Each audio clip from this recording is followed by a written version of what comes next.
Welcome to the Faster, Easier, Better show. This podcast is short, fun, and jam-packed with good ideas that you can start using right away. Welcome to the show. I'm your co-host, Ellen Goodwin, along with my co-host, Lee Silber, who's not even here today. You've got me, and I've got a lot of things I want to share with you. This episode is coming out approximately 18 days before the end of 2021. December's always a crazy busy month. There's a lot going on, a lot more than usual. And the temptation is there to slack off just a little bit and think about, well, you know what? Next year I'll take care of things. But I'm here to tell you, don't do that. There's lots of things we can be doing that aren't going to be taxing to us, but they're going to set us up both for a wonderful December and for an outstanding 2022. Now, I'm not going to ask you to add a lot of things to your plate. I'm just going to give you some ideas of things you can do. I recently started putting out on social media 21 days of things you can do to wrap up 2021 on a high note.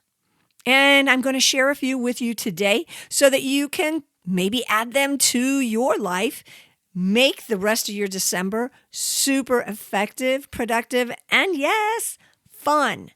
I'm not adding to your work, I promise. So the first one I think that's kind of fun, and I've been doing it, and yes, you might think I'm kind of weird because I think it's fun, but I'm decluttering an area every day, an area. I'm not decluttering my whole kitchen or my whole dining room. I'm decluttering an area.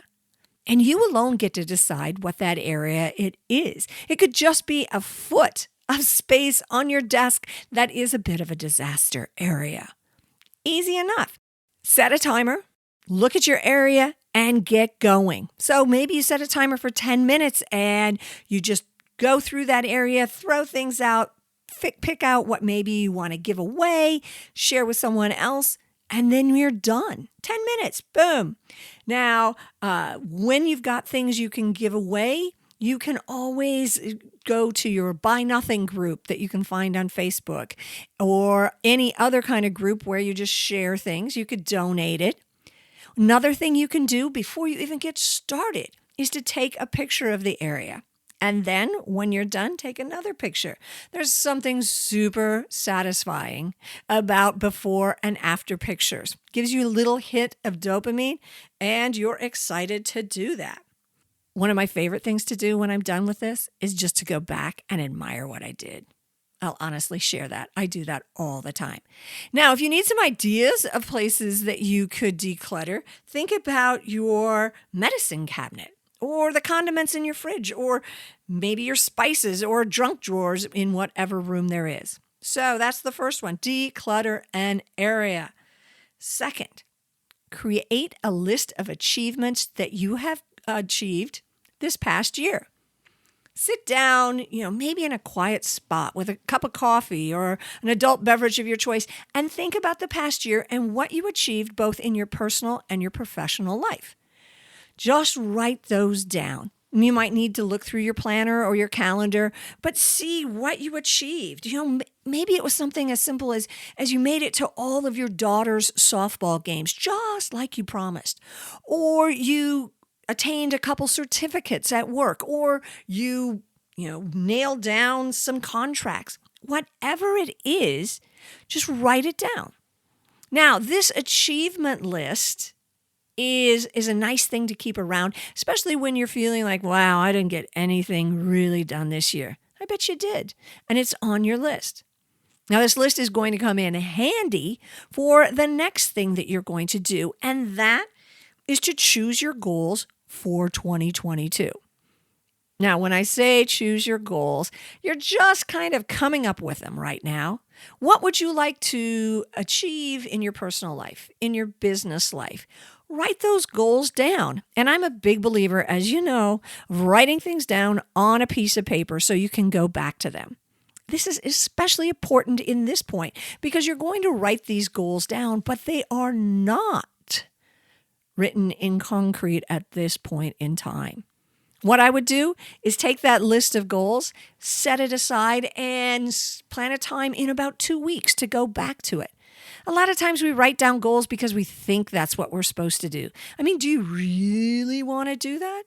Maybe you do. Maybe you really want to achieve a certain goal. Hey, I want to lose 35 pounds. And then you go back to it 2 weeks later and you're like, really? 35 pounds? What about 10? 10. We could do 10. So write your goals down for next year, set it aside, and then plan to come back in a couple weeks and look at it again. All right, the next thing you're going to do is schedule your free time for 2022. Take your calendar, take your planner, and start scheduling out when you want to go, let's say, on vacation, when you want to take a 3-day weekend, when you think there's going to be a conference that you really would like to attend. All of those things, start blocking them out in your calendar. There's no point having to say to yourself, oh, if I could only find the time. Well, schedule the time now. It's easier to give that up than to try and find it when you want it next year. Now, one of the things you're going to do, this is your number 5 thing for December, move every day. Every day, do something that you get up and you move around. Keep your body in motion. I'm not saying long exercise classes, but go out for a walk. Play tag with your kids in the yard. Do some stretching. Do a little private dance party. The point is you want to move every day so that when 2022 comes around, I couldn't even get the name out. 2022 comes around, you've been moving. You're not starting from ground zero. Yeah, you may not be in the best shape of your life, but you've still been moving, and it's not hard to do. So plan to move every day. And then finally, make your future self and your future self in 2022, make them happy by scheduling and paying for a class that will start in January.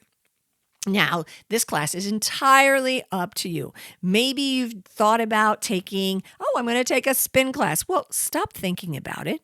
Look at the schedule, book your first class, and pay for it. You're committing to it. Your future self has something now that they have to do. Maybe you want to take a class for work. Okay, find that class, pay for it, and get it going. Your future self will appreciate it. When you get to 2022, that January, you're not going to go, I can't even do that. No, you've already committed to it. These are just 6 ideas of ways that you can really make December work for you. They're easy to do. You can jump in, jump out of them super quickly. But whatever you do, enjoy your December and be back with us again next week for another episode of the Faster, Easier, Better Show.